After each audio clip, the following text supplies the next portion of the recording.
inteligente quanto todos nós juntos. Quando um professor de Harvard coloca isso no seu livro Organizing Gênios, ele muda toda a forma da gente fazer inovação, da gente fazer famílias, trabalho. E aí um pouco do que eu vou falar para vocês é dessa área dos valores. Tudo que está sendo feito hoje tem que ter um valor, tem que ser entregue a algo. E aí eu vou tentar mostrar para vocês um lugar onde tem uma paradigma da escassez, que é a organização industrial, versus o paradigma da abundância, que é essa organização em rede. E começa uma revolução nova, que é a revolução do faça você mesmo.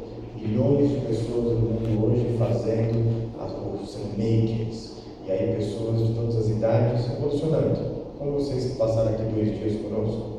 E se no passado a gente tinha que fazer elefantes realmente dançar, hoje a gente está fazendo eles voarem.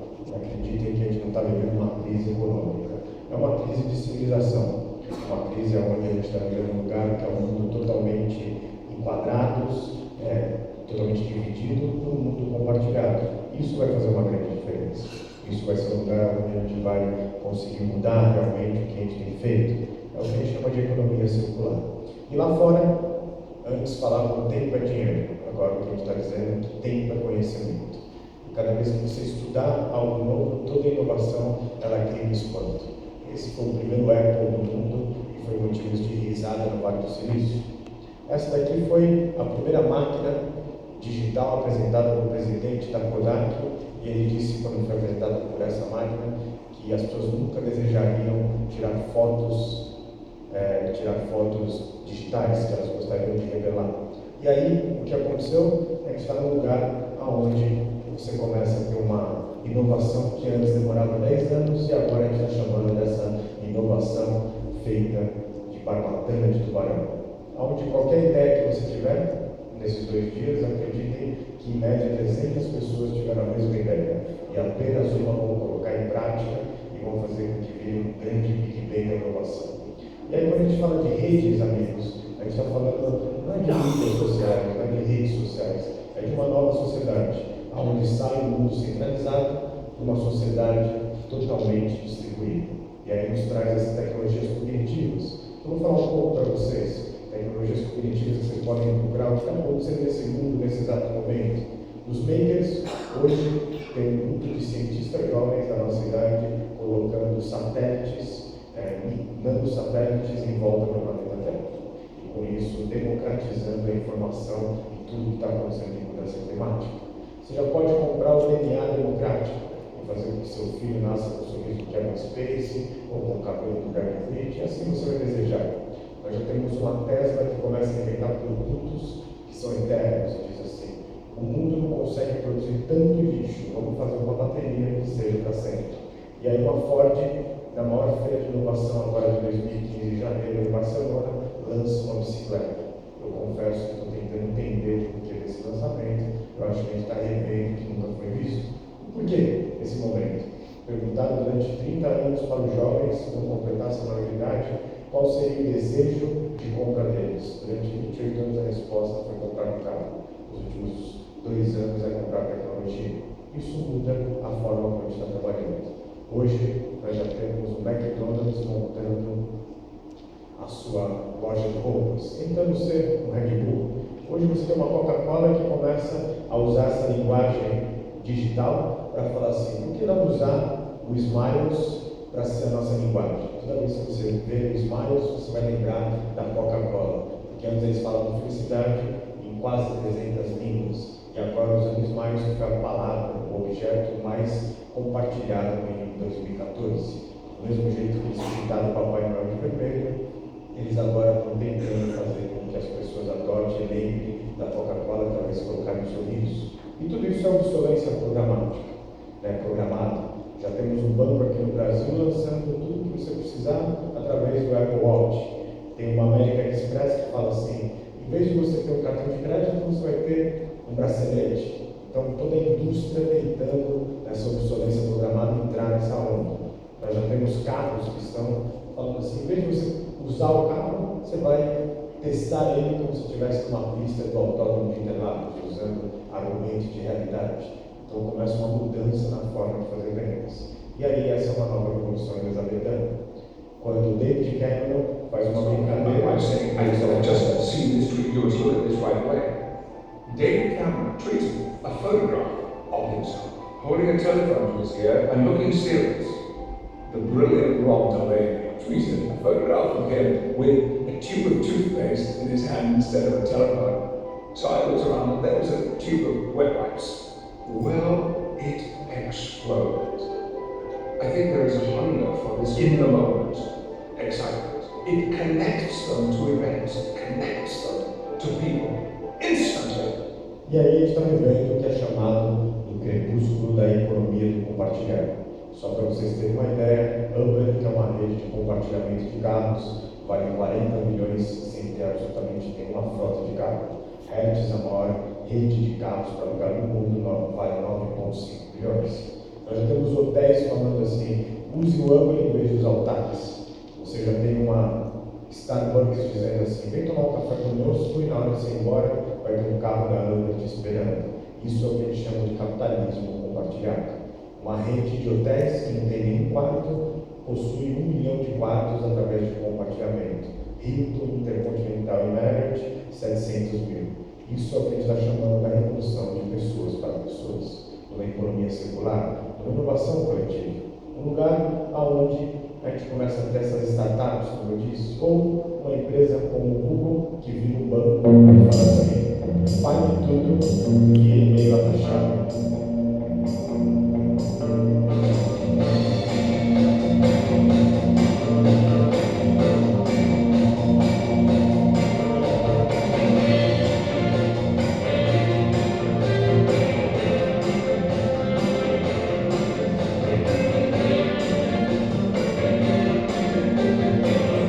E aí o dinheiro muda, meus amigos.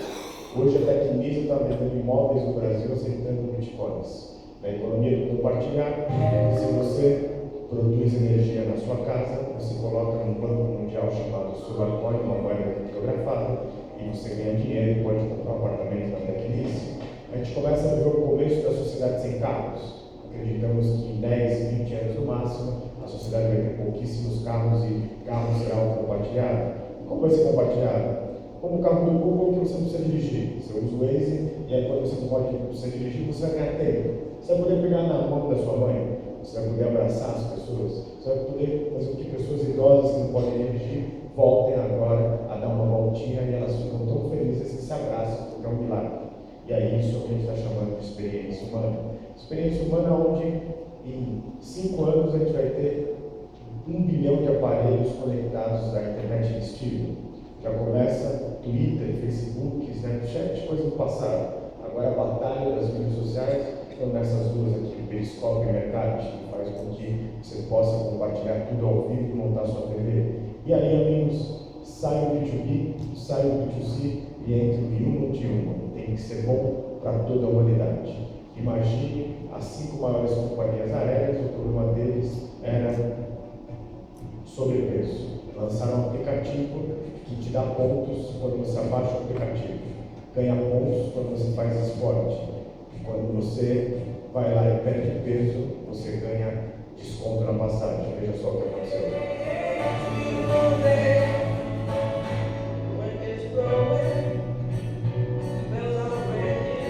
Nesse aplicativo chamado Queime Suas Milhas, 16 mil voos diários, economizando 80 quilos por voo, faz as contas de quanto que eles estão economizando de gasolina. E não tem concorrente às 6 maiores companhias aéreas americanas.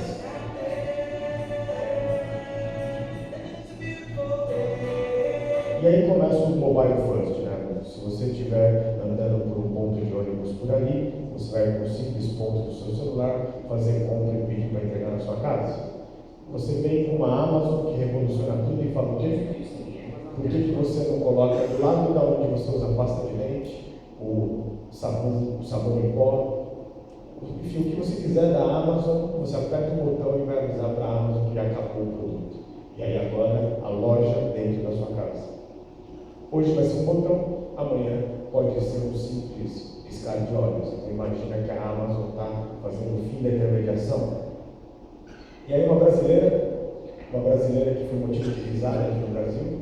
Aliás, o Brasil precisa repensar um pouquinho sobre como a gente valoriza nosso capital humano. só para dizer um pouquinho rapidamente para vocês, eu não gosto da obra do Romero Brito, mas eu fico chocado de ver como agridem a obra dele e ele é aplaudido no mundo inteiro. Não gosto do Rubio Barrichello, mas ele correu 21 anos na Fórmula 1. Pode não ter lido nenhum livro do Paulo Coelho, mas ele ganhou todos os prêmios de literatura do mundo. E essa menina não é nenhum desses três, mas ela sofreu mais ou menos isso. Ela tinha um chefe, toda vez que ela falava a ideia para o chefe falava assim: vai para casa, toma um copo d'água, dorme que passa. Amanhã você volta e vamos fazer isso daqui como a gente faz nos últimos 30 anos. Ela lançou uma TV que tem 4 milhões de assinantes. Vocês vão ver quanto que eles pagam por mês, vejam só. This channel is called Dog TV. This is real. This is real. All the shows are geared towards dogs. The Dog TV is the first television channel tailored for dogs. It's headed for national distribution.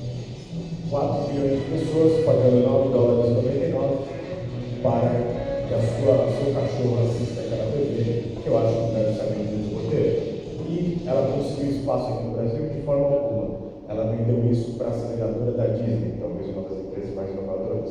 E fazer academia não está chato? Então agora a gente vai começar a usar óculos e começar a correr de pedras, de walking deads. Cada vez que você bate sua meta, ganha pontos.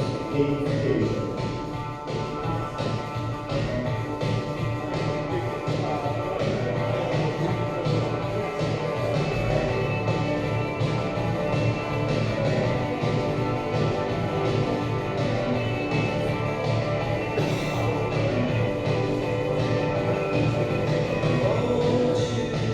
E aí, nas 3 universidades que eu estou dando aula, a gente está acabando com a matéria marketing digital, porque não cabe mais o marketing digital, tudo vai ter que passar por digital, logística. E o que virá por aí? Physical. Tem várias, compartilhei muita coisa sobre physical no meu Pinterest, por exemplo, no meu blog.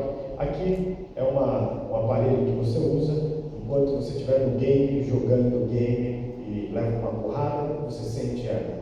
Você leva um tiro, você sente também. Está jogando o game de 50 tons de cinza, levou uma chicotada, sente também. Isso é o que ele está chamando de physical. O que é o physical? Quando a Coca-Cola vai lá e cria no shopping center um lugar onde as crianças vão entender o que é o urso polar, onde as pessoas vão começar a brincar com esse argumento de realidade, onde o livro dos recordes coloca um livro feito com os recordes. Você pode ver a pessoa mais alta do mundo, a maior aranha. E aí, você vai na Macy's em Nova York, a hora que você pegar o sapato, já atrás tem todas as informações do que você deseja. Então, amigos, marketing digital, eu acho que já não cabe mais. O que a gente está falando é de physical e da explosão da inovação. Isso vai criar uma série de empregos, né? São curadores de experiência digital de physical, content experience, curador de conteúdo. A verdade é, se você é especialista em SEO, SEO, vai ficar sem emprego, porque agora as pessoas vão começar a pensar nesses curadores. E o que é essa nova era? É o social, é o mobile, é o cloud, é o big data, é a internet das coisas. É esse lugar que está fazendo com que a gente vá para outro lugar. O que aconteceu, amigos? De uma forma muito... Quem criou o primeiro cargo de vice-presidente de marketing do mundo, em 1983, foi a Procter & Gamble. Em 2014, em novembro de 2014, ele acaba com o cargo de marketing dentro da P&G.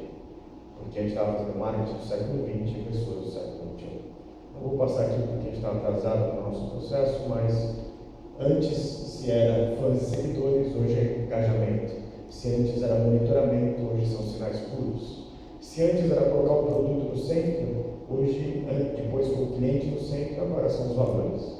E acredite em mim, devem ter aqui profissionais de administração, as 5 forças de Michael Kort, a GM de Peter Drucker, a fábrica de alfinetes de Alan Smith, a planta automotiva da GM, o processo de administração não existe mais. Por quê? Porque na sociedade em rede, a China está embarcando nos portos asiáticos matéria-prima e pessoas para que viajem por 18 dias e quando cheguem aqui na América Latina já tenham 12 coleções da Zara. A Organização Mundial de Comércio perguntou: vocês estão fazendo tudo isso em alto mar? Vão pagar imposto para quem? Para ninguém. Se a gente fez em alto mar, não tem imposto. E aí acabou o marketing, o que vai acontecer? Como que vai ser esse novo profissional? De tendências de comportamento, de data design. Pegue algumas marcas, amigos, que ninguém nunca ouviu falar e de repente são globais. Essa marca já vai chegar aqui, chama a porta ao lado. Como que ela funciona, essa porta ao lado? Vizinhos se conectam. Primeiro, vizinhos se conectam para achar o gato, para compartilhar endereço de um bom encanador, para compartilhar uma boa escola. Nesse exato momento, em Londres, 4.500 mães de crianças de até 3 anos estão comprando diretamente do fornecedor de fraldas coletivamente. Chegaram na maior empresa de fraldas do mundo e falaram: você vende fralda para nós? Eles falaram: não, vai lá no supermercado. E a segunda, que hoje se tornou a primeira em Londres, falou: vamos vender na porta ao lado. E existe profissional de marketing digital nessas empresas? Não. É o que a gente chama de Chief Digital Officer. Chief Digital Officer é aquele profissional que está trabalhando na Nestlé, que eu sei mais de 10 vagas abertas de Chief Digital Officer, que aqui a Nestlé, lá na Suíça, monitorando em tempo real sua marca. Não é mais monitoramento. São profissionais que têm que decidir como vão ser o seu conceito de negócio. E aí aqui no Brasil, a mídia já tem alguns dados, mais de 17 empresas contratando esse tipo de digital office. O que ele faz? Ele vai ser a mistura do digital com o marketing, da tecnologia. E aí eu posso dar um conselho para vocês: assuma o papel de estrategista. Não precisamos mais de um ferramenteiro. Hoje um designer de web que acaba de se formar na faculdade, na Cato está lá o salário, ganha de R$1.200 a R$2.000. Um profissional de design de sobrancelha, R$4.500. Ou seja, viramos commodities. E aí não existe mais o gênio solitário, não é, amigos? Pensando em tudo isso, os britânicos fizeram o quê? Um voo onde chamaram 130 inovadores e falaram assim: nesse voo de 10 horas entre São Francisco e Londres, crie ideias que merecem ser espalhadas e vamos criar novos empregos, nova economia.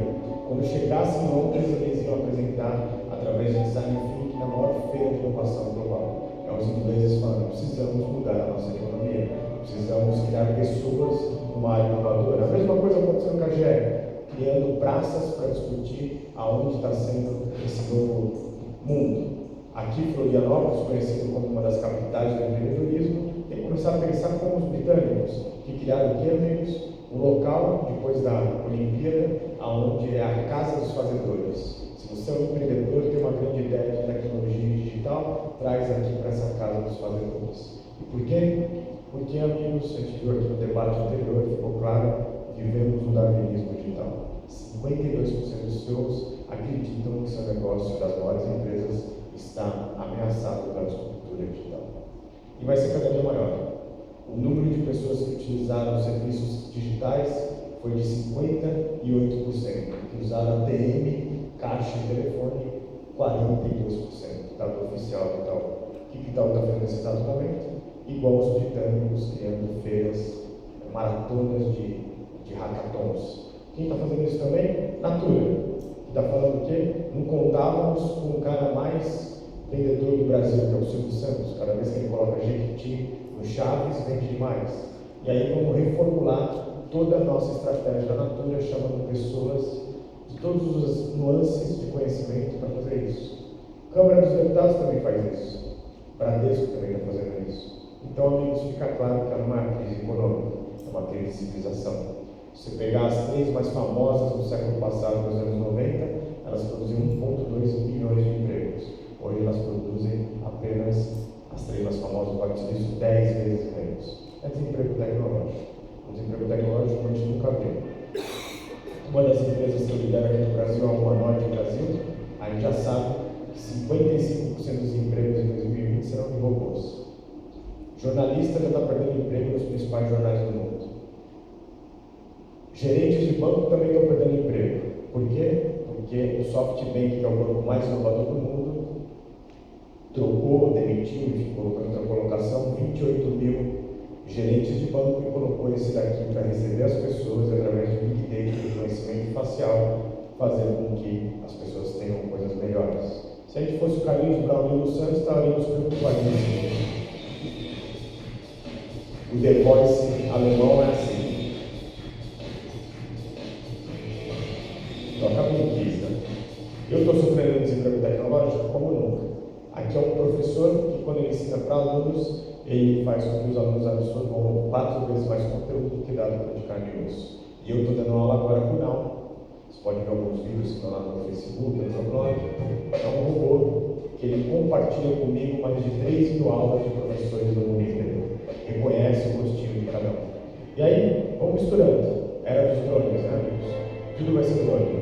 Já estamos trabalhando com caminhões de drones por aí. Vamos trabalhar na segurança, no lugar onde tudo que você imaginar está sendo filmado através de drones, robôs. Né? 90% dos pilotos da Força Aérea Americana não pilotarão um avião, pilotarão drones, tá? Começa uma quarta onda do capitalismo.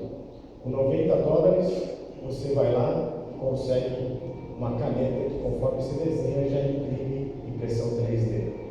Entender drones, robôs e impressão 3D, tá? Vai segurando aí nesse caldeirão. Uma empresa de Milão acha que toda mulher é uma grande designer. O que ela faz? Mande seus sapatos com eles para cá, a gente vai imprimir do jeito que você pensou, do jeito que você sonhou. Já estamos imprimindo casas, estamos imprimindo fábricas inteiras. Em 2 horas você imprime um carro do jeito que você quiser e sai com ele andando por aí. Tem problemas? Claro. Precisamos regulamentar o conceito de carro feito em impressoras. Mas isso é um segundo passo. Carro prontinho para você dirigir. Esse mercado vai movimentar no mundo $5 bilhões. Aqui no Brasil vai demorar? Vai. Tem o lobby das empresas de automóveis. Você já tem fábricas inteiras que imprimem o que vocês desejarem. De peças, pedaços de corpo humano a fábricas inteiras. Tá? Essa é uma nova cauda longa. Já estamos imprimindo coisas na Lua. Por que eu coloquei tudo isso, amigos? Porque drones e robôs em 10 anos serão tão comuns quanto o smartphone. Podem me cobrar, cobrem em 2025, provavelmente você vai ter um robô e um drone trabalhando com você. Isso é questão de tempo. E aí vem uma outra revolução, que é a revolução dos números, da Target.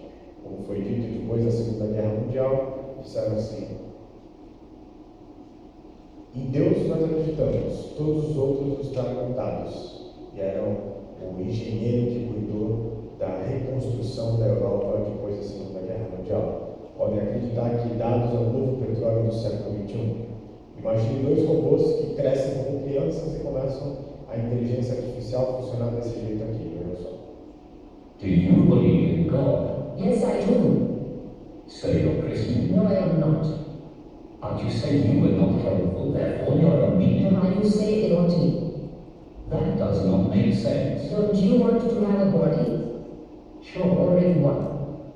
Preste bem atenção, eles falam de Deus, de corpo, de cristianismo, sem nunca ninguém explicar para eles. E aí eu vou falar assim, mas vai acabar com o mundo. Aqui a GE fazendo um projeto em 35 cidades dizendo assim, políticos façam políticos. Quem administrará a cidade serão os números da GE. E aí a GE agora entra no mercado que é chamado da internet industrial. Eu hoje estou trabalhando num projeto onde nós processamos 3 trilhões de documentos de uma grande empresa de serviço financeiro. A gente sabe tudo de quem está nesse serviço financeiro. E aí chegamos a um cluster de consumo que é assim. Não importa quem é o dinheiro do casal, se o homem usar o dinheiro dele, ou o financiamento, mexer no banco para comprar um carro de R$100 mil ou mais, e a mulher, no período de 180 dias, fizer por exemplo, uma intervenção cirúrgica de beleza, colocar uma prótese mamária, a probabilidade, se eles estiverem casados 10 anos, de eles separarem nos próximos 18 meses aumenta em quase 84%. O banco, sabendo disso, dá ou não crédito. Tudo está acontecendo nesse exato momento. E virá muito mais por aí, pessoal. Vem a computação mórfica, né? Que é aquela computação que você começa a entender, o chip, a memória começa a entender conforme funciona o ser humano. E aí a gente vai para um outro lugar.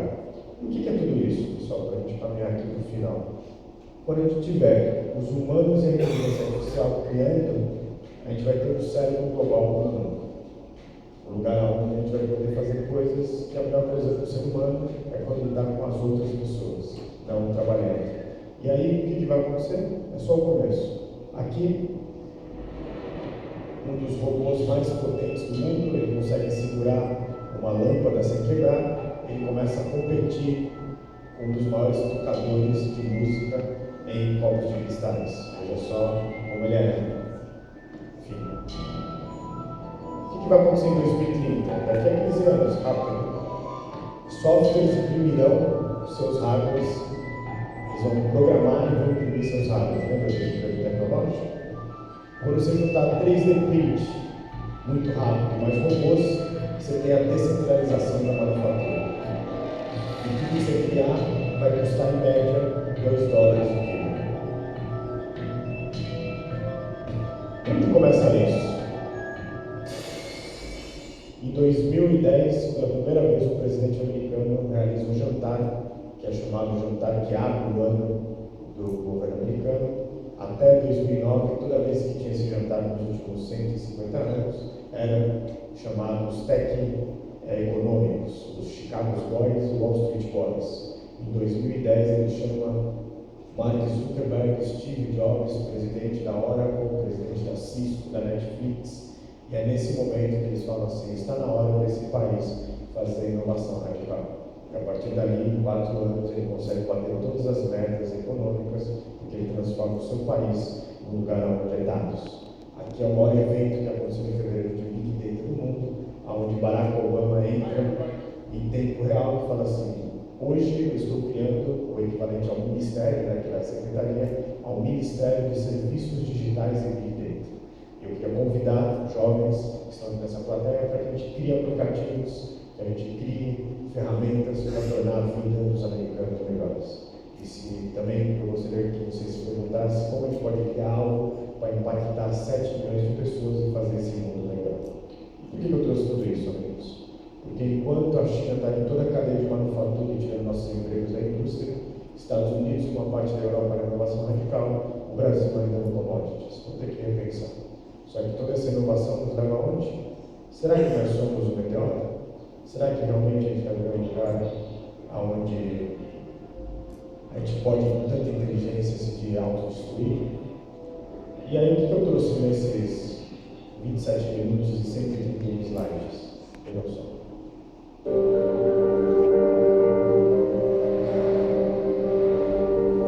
Quanto mais a gente conhece sobre as coisas, mais a gente desconhece também, mais perguntas surgem. E essa questão está ligada profundamente com a questão de quanto a gente pode conhecer o mundo. Acredito mesmo que as descobertas do homem para com ele mesmo precisam de um grande telescópio, de um grande microscópio, ou de uma caverna, uma montanha, para ele se encontrar com ele mesmo. Deve ser mais corriqueira essa procura. E a procura corriqueira é o quê? A tecnologia parece que nos enviou, né? E aí esquecemos de buscar as coisas das almas. Nunca se trocou tanta informação na sociedade, só que nunca tivemos tanta gente perdida, solitária, isolada. Então, menos internet, mais caverninhos. Viramos uma geração dos distraídos, né? Toma todo o tempo distraído, não prestando atenção. Quantos aqui ficaram prestando atenção nas palestras o tempo todo? Porque nos microtérios eu pego meu celular. Eu sofro disso também. Toda a tecnologia nos deixou isolados. O jornal fez isso conosco. Hoje já é motivo de piada lá fora. Fala, como repensar essa sociedade que a gente está vivendo? Porque ele foi um dos que sofreu da síndrome de Selma. Lembra a esposa dele brava com ele? E aí ele falou, será que a gente precisa disso mesmo? Se vocês não gostaram do Paulo Selma, prepare-se. Ele é o Paulo Selma.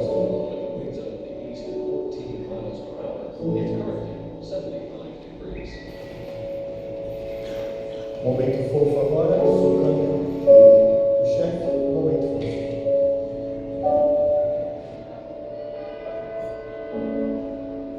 E aí o mesmo professor que em 1971 fez o experimento da prisão, que ele provava que dividiu alunos de Stanford, e isso até hoje é estudado, colocou uma parte eram policiais e outra parte eram presos. E em 10 dias os policiais quase massacraram os presos para mostrar como é o comportamento. Isso várias vezes. Esse mesmo professor lançou um livro agora, no mês de maio, chamado Homem Desconectado, dizendo assim, como a tecnologia tem sabotado o ser homem através de videogame e pornografia. E vamos ser honestos, pessoal, nunca se trocou tanta pornografia no mundo nos WhatsApp. Eu fico vendo alguns amigos e falo assim, não é possível, ele não deve produzir nada na vida, porque é tanto vídeo, é tanta coisa, é tanta... E aí ele está falando para nós o que eu disse no meu livro em 2010. ideias, experimente a desconexão. Se desconectar está fazendo bem. A tecnologia precisa ser usada para proporcionar mais tempo à humanidade.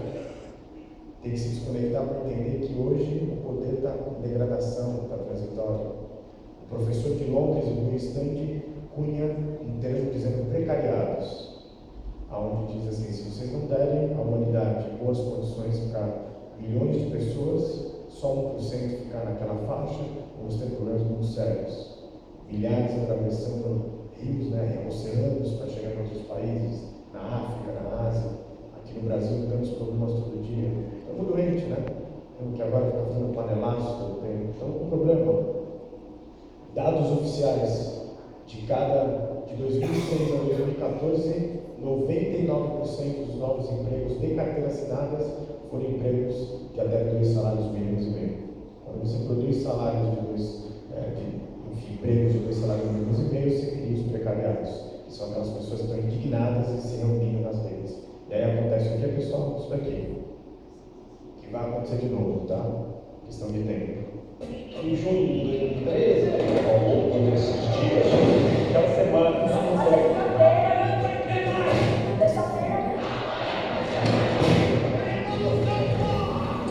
Quinta-feira foi selvageria.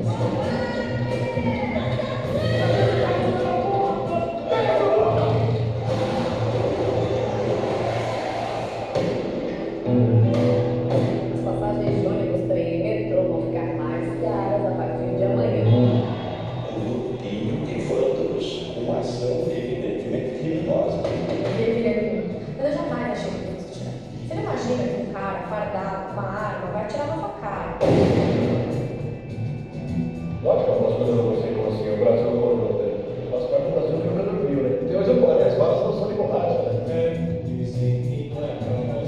O presidente Goiás foi no estado de São Paulo, demandando basicamente mais proteção. Eu acho que o jornalismo mandou uma opinião pública. E por que então essa grande insatisfação que explode?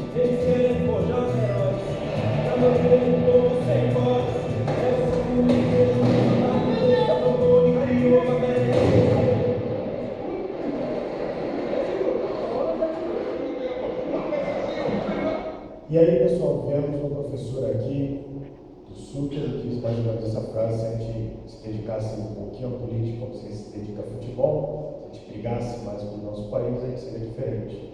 E a gente sabe que a gente está no meio de uma contagem emocional. Qual o problema? São 2 grupos antagônicos, né? Um que é a favor do governo, muito contra, e a gente pode estar num problema muito sério. E se a gente não se conversar, a gente não vai conseguir formatar o Brasil. Vai precisar de mais livro, menos bomba. E aí eu fui procurar como que a gente ia conseguir curar tudo isso. E aí caímos de novo no documentário brasileiro, vejam só. A máquina da sociedade organizada do jeito que está precisa que uma fatia considerável das pessoas tenha que, durante 8 horas por mês, fazer coisas que não gostam para que o mundo funcione. 25 anos eu fiquei querendo cheque no banco, a pessoa que não conhecia no banco. Até que um dia eu descobri que podia sair do banco.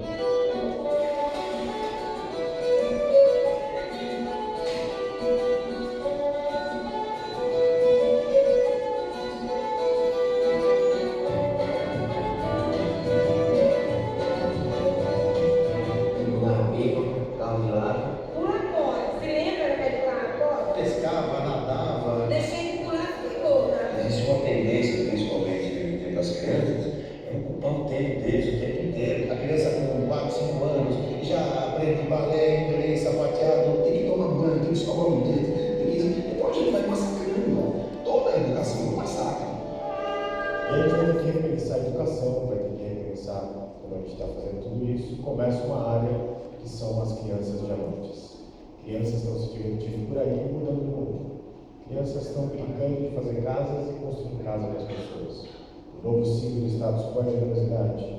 Essa criança que invadiu um pouco as redes sociais pedindo que as pessoas doassem livros lá na encruzilhada no interior de Alagoas.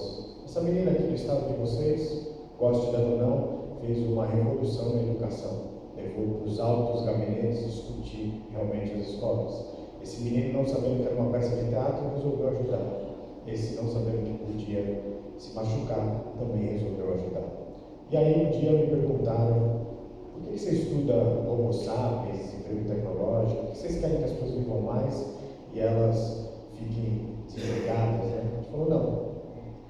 Aí, amigos, depois de décadas falando de QI, de coeficiente de inteligência, criam pessoas muito inteligentes nas empresas, depois criam pessoas de muito coeficiente de diversidade, a partir da década de 90, agora as empresas, não importa o tamanho, querem pessoas de coeficiente espiritual. Depois de 35 anos trabalhando no estudo, 3 grandes universidades mundiais, 17 apoiando, se descobriu um ponto no cérebro que foi chamado, batizado de ponto de Deus, que é a inteligência que aumenta os horizontes das pessoas, que torna ela mais criativa, que manifesta suas necessidades de encontrar um significado de vida. E aí as pessoas começam a encontrar o significado de vida. Todo mundo vive uma startup. Mercedes-Benz lança um carro que capta H2O, hidrogênio, e transforma em água lá atrás. Nós já temos um lugar onde a Honda está vendendo água feita pelos seus carros. Imagina só, nunca mais vai ter falta de água em cidades como São Paulo, Rio, Florianópolis. Como disse Victor Hugo, é tempo dos gênios passarem à frente dos heróis. Se em 2020 os pessimistas dizem que não vai ter energia para 70% da população, a Shell fez o quê? Criou um projeto que a cada 35 minutos de futebol no mundo da mineira, através desse assoalho, você produz 4 horas de energia para ser consumido pela sociedade. Quando as crianças vão para a escola e brincam no pátio, produz energia. Quando os pais descem as escadas para irem trabalhar, para irem fazer qualquer coisa, se produz energia. Ou seja, é a economia circular, onde está produzindo energia através de pisadas. Bem-vindos ao lugar que aposta tecnologia. Na verdade, o que está vindo aí é muito maior do que a gente imagina. A gente está realmente voando, né? O que virá por aí, meus amigos, é fantástico. Depois podem comprovar os estudos, nada é achismo. Está vindo coisas como biocombustível de algas, baterias biodegradáveis, fertilização de oceanos, carne sintética no supermercado, terapia genética, couro livre de animal, algoritmo de prevenção de criminalidade, são tudo que a gente está estudando nesse exato momento, né? Futurismo, está pronto, falta agora partilhar, falta agora prototipar na sociedade, você vai ter gravação de todos os sonhos, que é a pergunta que a gente está fazendo, é, você está pronto? Mas eu gosto de todas as tecnologias, mas a que eu mais gosto nos meus últimos slides é quando a gente pode imprimir, por exemplo, e a gente está conseguindo fazer isso, imprimir rins, imprimir corações, imprimir pulmões para quem está realmente precisando dele na fila. Né? E aí quando isso já está pronto, já. Aqui no vídeo que depois vocês podem ver, procurar na internet, olhando no blog, vocês vão perceber que hoje médicos descobrindo o seu ponto de Deus estão fazendo com que hoje rins, corações e pulmões já são impressos em impressoras 3D. A gente sabe que uma sociedade é melhor, não é quando a gente tem mais carros, mais dinheiro na conta do banco, é quando a gente faz com que as pessoas cuidem mais. E aí, o Brasil precisa ser mais audacioso nas coisas. Se você gosta de sonhar, ame mais realizar. É isso. Jack Andrade, um garoto de 13 anos, perde por um câncer muito severo, um tio dele, por um câncer muito severo. Durante 2 anos ele estuda em rede sobre câncer. E aí ele desenvolve uma patente, que hoje é uma patente registrada, que detecta 21 tipos de câncer e cura eles. Mas ele era um garoto de 13 anos, ninguém levava ele a sério. O que ele fez, antes de virar famoso nas palestras globais, ele vai na casa, durante 100 dias, ele fica indo todos os dias no consultório do Dr. Juni. E aí ele fala assim, eu tenho a cura do câncer. Se vocês incrementarem essa informação, a gente vai conseguir fazer coisas maravilhosas. Veja só o que aconteceu. But the reality is the dramatic responses of cancer to new treatments are very unusual. We need to make it clear when we talk to a family that it may not work. Emma was given her T-cell treatment, and within a few days, she was very sick. She had breathing difficulties, she had blood pressure difficulties. We knew that she could not have gotten any sicker without actually dying.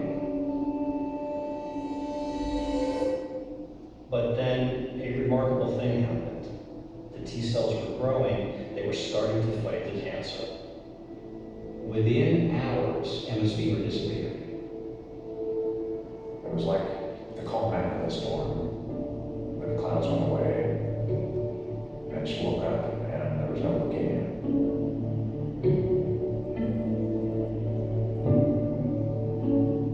When that child survived, it was, of course, an amazing event.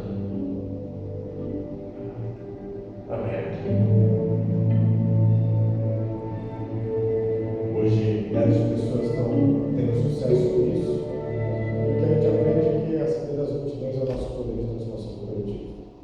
Acredite, amigos, o maior risco dos tempos atuais é não correr riscos.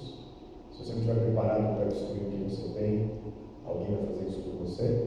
Mas nós, menos Deus, no final, então, tem revolução para a gente voltar a colocar as pessoas no centro de tudo.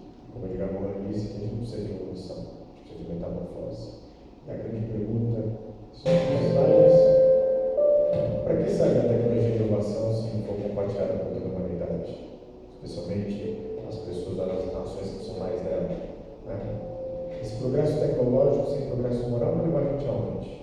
Vai levar a gente a assistir no YouTube homens decapitados, mulheres escravizadas, pensamentos diferentes maltratados. Quando você não tem progresso moral, é ilusão de progresso.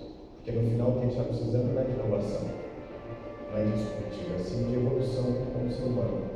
Então, se eu pudesse falar para vocês no final dessa apresentação, todo dia pega o aplicativo mais importante da sua vida, que é o aplicativo da moralidade, da honestidade. Clique todo dia nele. O aplicativo de ser mais honesto, mais amável, mais generoso. No final, tanta inovação para a gente fazer o quê?